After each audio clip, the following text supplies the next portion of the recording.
cutting food, healthcare, and education for poor and working Americans. It's how they are paying for a $1 trillion tax cut for the ultra rich. This is an abomination. This is sinful. It's unholy.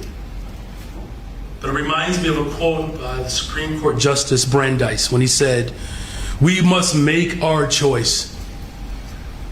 We may have a democracy, or we may have wealth concentrated in the hands of a few, but we cannot have both." This bill is a fundamental attack on our democracy and our way of life. We're talking about more than 500,000 people who are going to lose essential services for just survival. And I also want to say people will die. It is honestly fear-mongering, and I know we hear that phrase. People use it all of the time on both sides.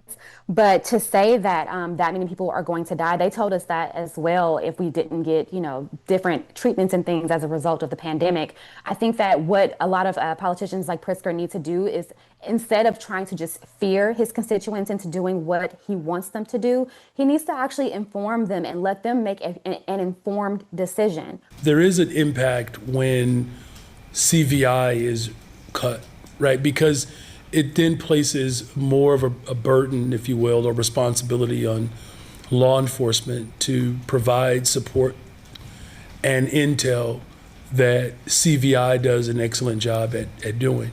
When we're talking about violence interruption, yes, that's great for kids that are, of younger age, and they really do just need to have the trajectory of their life changed. I can see that. But if we're talking about somebody who has already been locked up multiple times and is either out on bail and things of that nature, we're not going to sit at this point and, have a little circle and talk about how we can change our behavior. At that point, we do have to actually empower the police inside of Chicago and the surrounding areas to be able to keep the civilians safe and people who are law-abiding citizens.